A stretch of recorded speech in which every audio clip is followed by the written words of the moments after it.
Hi, everybody. I'm Amanda. This is Kevin How y'all doing? with A. Smith Gallery, and we're here today with Michael Prais. Say hi, Michael. Hi, Michael. And Hello, everyone. we're here to do a gallery talk about our photographic performance. We did a call for bodies of work with a narrative. Am I saying that right? Right. And we got a really good response, and we selected 4 projects that we're going to feature. And Michael happens to be up first with our gallery talk, and his work will be up the whole month of March. Right. And thank you, Michael, for doing this. Yeah. We appreciate it. Yeah. Thank you, guys. It's really been, it's nice. This has been, I like all the work that you curated and put on. It's really exciting to see that. So I feel very gratified that you're having me as part of this. Well, thank you Well, very thank you. much. Your work is wonderful and Thank very intriguing. Yeah. And I think everybody's going to really enjoy this. Good. I'm going to read your bio here. Okay. Michael, Do I have to listen? go. And do you have to listen? Yeah. Well, you do.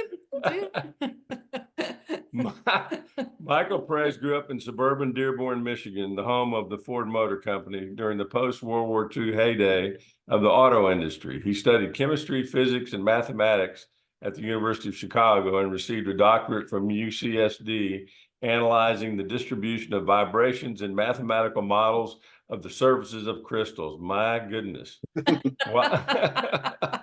While teaching, and you'll see that everybody that's watching this will see the relevance of that here in a minute. Yeah, absolutely. While teaching chemistry and becoming tenured at Roosevelt University in Chicago, his background in teaching and in large-scale calculations drew him into supporting modern information and communication technologies in the service of education. As a visual person who moved easily between the concrete and the abstract, Michael has always been interested in how both concrete and abstract tools work. He is particularly interested in explanation and mechanism. He has always helped and taught others to understand and use abstract tools. He has published the book, Photographic Exposure and Camera Operation. A visual explorer, he has always been stimulated by the juxtaposition of the organic and the design, and explores both human constructions in nature and the coincidental in the midst of structure. Michael now uses photography to examine how random acts create structure.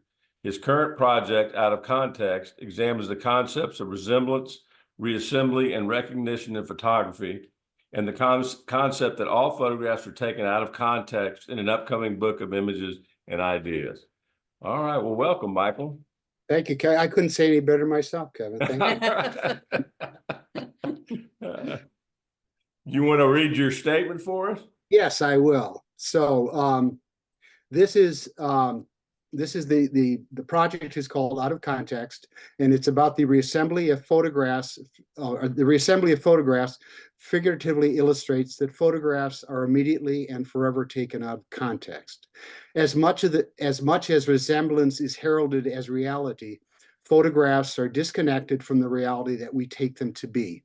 Reassembly challenges viewers to consider photographs without the resemblance and the composition that are central to the modernist conception of photography. Reassembly is a digital post-processing that challenges modernist values by producing a self-collage that signals, as collages did a century ago, an unexpected, disturbing reality, and produces an oxymoronic, non-representational photograph. Photographs of scenes with arrangements of deteriorating objects are reassembled to ask viewers, to consider how photographs function without their chief characteristic, resemblance. Reassembling photographs takes constituent blocks out of context, while each and every piece of the photograph remains visible. And each piece, the whole, remains a photograph. Repetition of the frame repeatedly illustrates that photographs are taken out of context. Loss of context of any block creates a graphical discontinuity around the block at each of its edges, and that points to a precipitous loss after a finite length, time, or life. These rectangles are metaphors for our finite lives, and as the original structure is hidden in and by the overall chaotic arrangement of the distorted image, this treatment suggests loss of usefulness and value and perhaps our progression away from a more structured life towards chaos. Reassembly can be pushed to a level of pixels that create chaos, but small regions of each photograph remain recognizable so that one can recognize the deterioration and loss captured in the first type of photograph. Abandoned and deteriorated objects in these photographs and the reassembled photographs themselves are also metaphors for our lives. I believe that I will not have an afterlife. This project helps me and perhaps viewers deal with our ultimate concern. Thanks, Kevin. Thanks, Amanda. Thank you very much. Well, I'll tell you what we're going to do now. I'm going to screen share your images.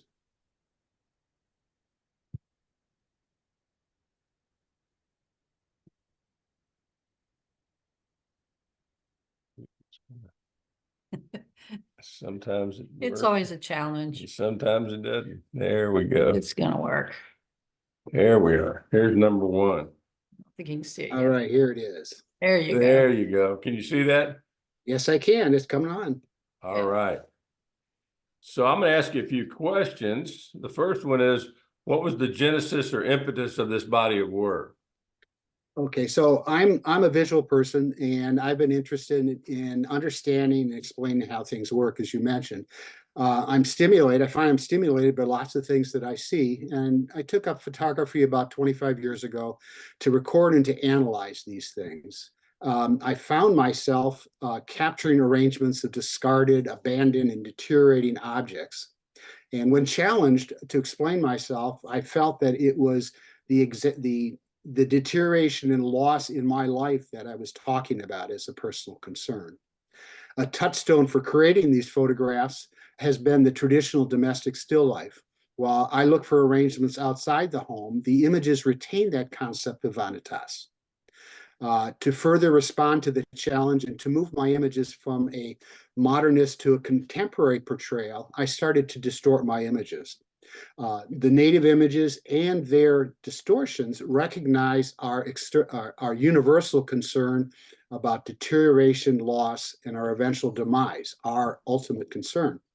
Recognizing the finitude of life, the rectangle became the central motive in my distortions. After several iterations, I assembled, sliced and diced each of these images into several hundred small boxes and reassembled them into what I now recognize as a self collage. Like this is what you're looking at. Now you should recognize that I have two types of photographs here, and like most and like most photographers, I also create images that remind me of my best experiences. Recognizing that memory is an antidote to our concerns about deterioration, loss, and demise, I've also distorted these memory images to look at this. The final part of this project is the analysis of how my distortions work, how my memory works, and how photography works in both literal and figurative ways.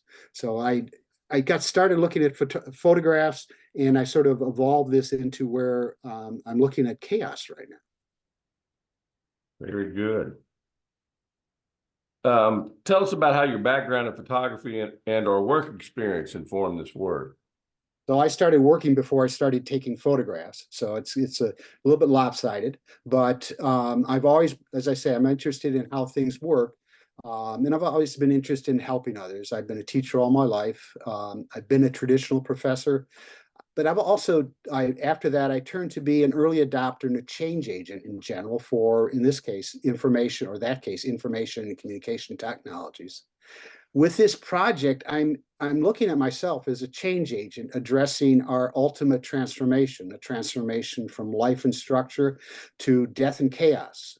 So with this project, I'm trying to open up a conversation with people around me to talk about this central concern that we have. And I've created the project and distorted the project so that I can stimulate that conversation. This project, part of the project is really to ask people to identify with a space between composition or structure and chaos and perhaps our eventual demise. So my background just sort of feeds directly into this as a way to talk about these issues. and this question kind of expands on that. You mentioned chaos, deterioration, and loss in your statement. Could you explain how you were trying to get these feelings across in the work? Like how did you manipulate the work to create that? Well, I think of the feelings, the feelings I associate with loss and deterioration, not as much chaos, but I think of anxiety, grief, being vulnerable, lonely, powerless, sad. Those are all things that come to mind, come to become visceral for me when I think about deterioration, loss, and death, and demise or death. Now, I grew up as a Catholic. I grew up it's a very structured environment, but my experience, really lack of experience with afterlife, has led me to believe that I do not believe I have an afterlife, a supernatural life as structured as this life. As a scientist who studied heat and entropy, I look forward to the end of the world as a very chaotic situation. And so I think of these images as presenting a transformation from a composed, structured image into something chaotic. And so these images are trying to develop. I don't know if I'm trying to encourage people to feel sad and depressed about this, but I want people to feel that they can talk about the ideas of death and deterioration as we all get older in front of these images, so that we can have a conversation that helps to help one another to do this. It also helps us to understand this. In order to help this transition, one of the things I've done is to start the images with a group of clusters within the images that are in context and that are recognizable. So when you look at one of these images, you feel that there is something there for you. I could have created a totally randomized image, but I think you might lose something there in terms of understanding what I'm after. There is, in these clusters, I'm looking for a certain balance. I start out with a sort of a map of an image, and I start to choose pieces that clusters across it that have a structure to them. So there's a structure within there. I do several other things that modulate how much of the cluster that you see as we go from image to image. And then there's also this structure of the repetitive rectangle. So there's a lot of structure in this. And so I'm taking the viewer from what they can see as structure to a chaotic environment and then back again. I'm hoping that what this will do is engage the person with this chaos and keep them as long as possible viewing the image as they look for the structure, like the bike tire in here that's obvious in the lower center of this image. I hope that they will consider that there's other pieces in this image that they can look at, but at the same time realize that lots of things are lost in life, and that we're really talking about not something that's as much fun, but something that's very much of a concern to us.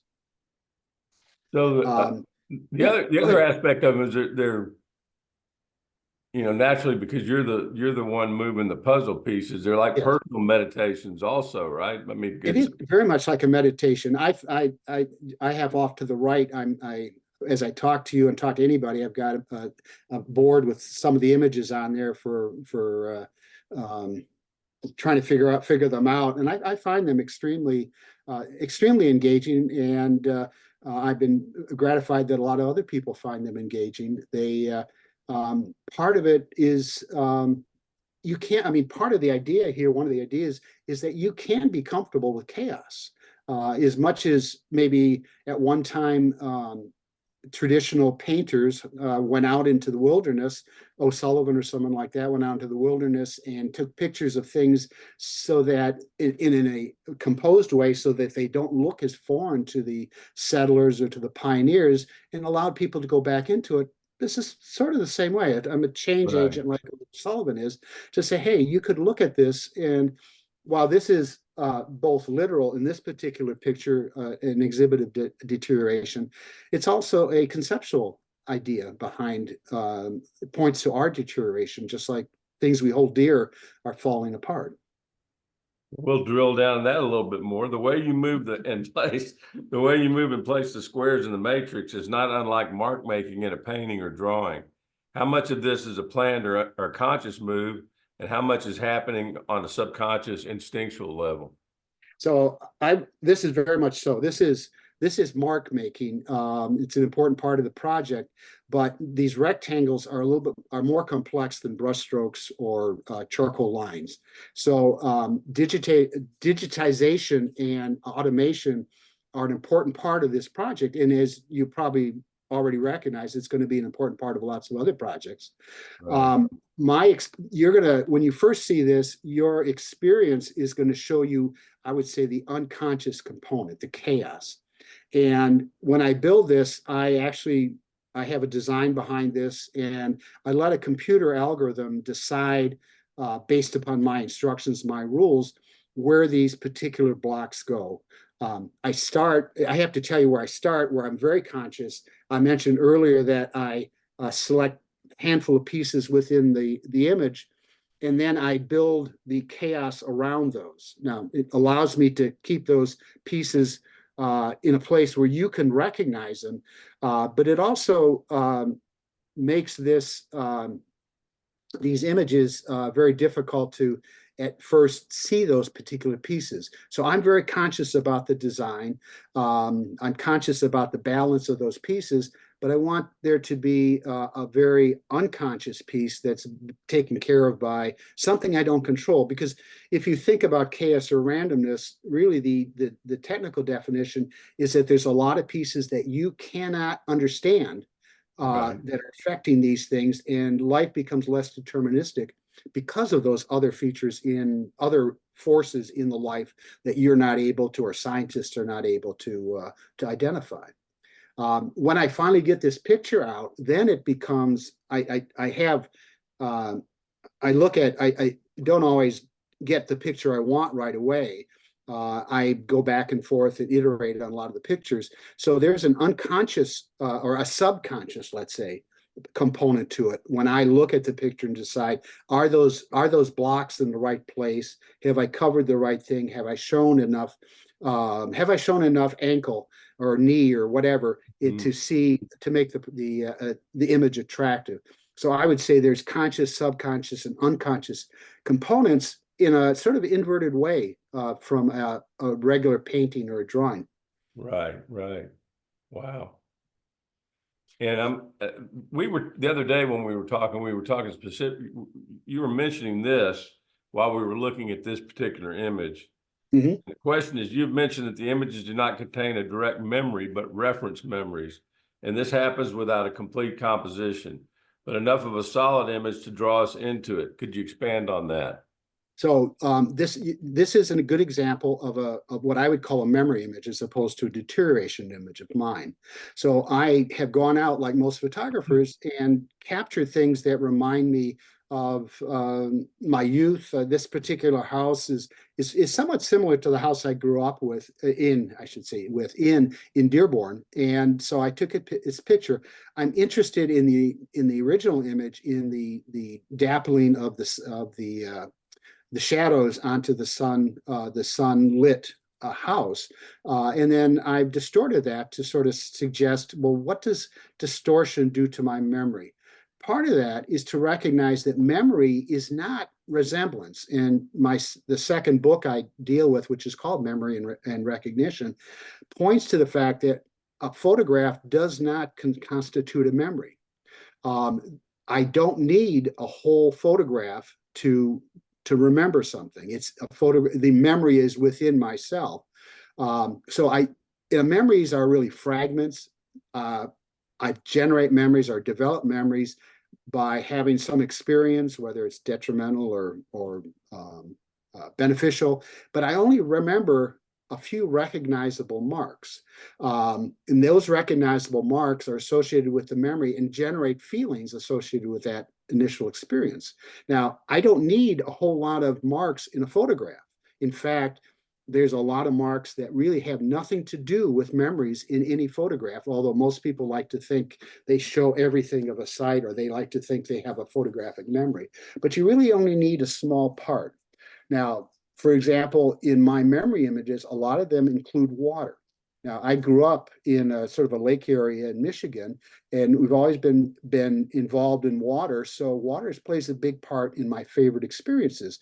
So when I'm showing you my memory images, you're likely to see something about water in there. So I think that you don't need much to be able to memorize on. One of the things that you do need when we're talking about a regular photograph is that the photographer needs to develop a composition, needs to use composition to develop a composition, I guess you might say, to bring our attention to particular things that either the photographer feels that it's a memory to them. They have some beneficial feeling about it, or perhaps a war photograph, some detrimental feeling about it. But they have to draw attention to that. So perhaps the viewer sees that and then finds the photograph memorable as a result of that composition, not because of the resemblance, but because of the composition that goes into there. That means that each of us brings our own memories to these photographs, and we really don't know what it's going to tell us, in particular the viewer, after the photographer leaves it to us to look at. Wow. Fascinating. It's fun And stuff. one last question. Sure.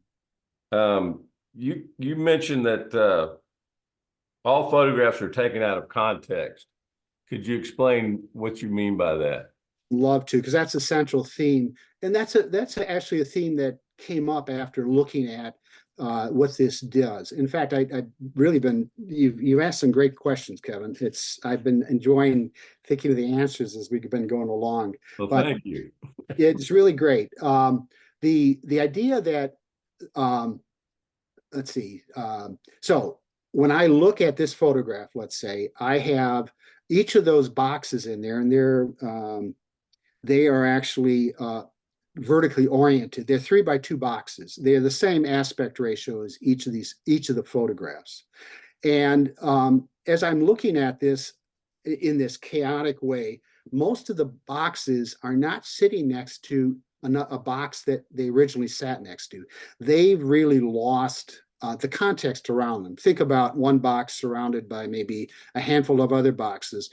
You can pick almost any spot except the right-hand side of the picture there, which has got a large section of recognizable building and cars. But Right. none of these pieces are really in context anymore. I have purposely taken them out of context. And as I look at this, I realize that each photograph is pretty that each little box is the same as each large photograph. They've lost their context around them. Now, everyone likes to think, and particularly our judicial system would like to think, that photographs are evidence of reality. But by walking away, by using a camera and cutting apart our reality at the edges of the frame, we have separated this photograph from the reality that it has. Now, I can see within the photograph particular things that are next to one another, but as I distort that becomes less and less obvious. So not only are we talking about deterioration here in the sense of death and loss, we're also talking about a loss of information that comes from the surrounding, the context of the photograph. All we can see is what happens inside. There might be a person outside of the photograph who fires the gun, but the two people that are in the photograph are the perpetrator and the victim. So we have, because of the resemblance is that chief characteristic of the photograph for 170 years now, people have gotten into thinking that this is reality. But this is simply a hypothesis of what existed at a particular time and place.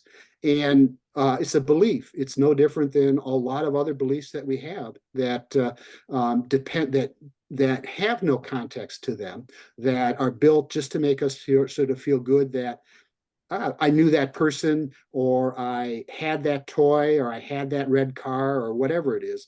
As I grow older and I look at the photographs, I had that son, I had that daughter, or whatever. I had that mother or father.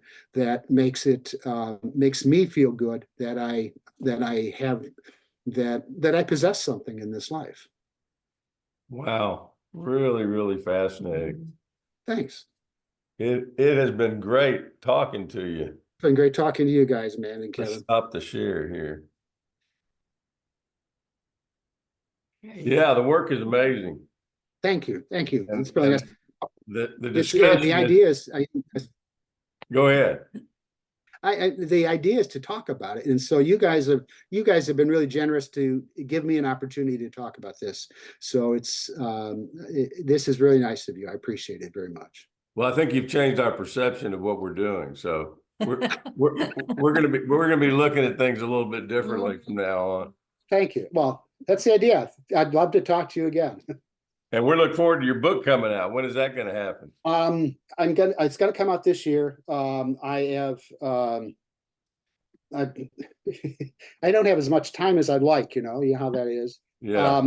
It's in the final process of reassembly. It is, this is a dummy of it. Okay, great. This is the first, there's three volumes.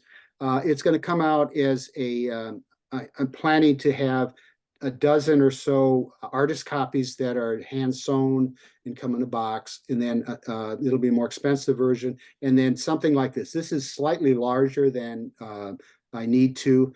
The book itself has images like your Right. I can't look over that and see that. I removed this, so they're full bleed images, and they Right. alternate with pages like this, where the essay is in there.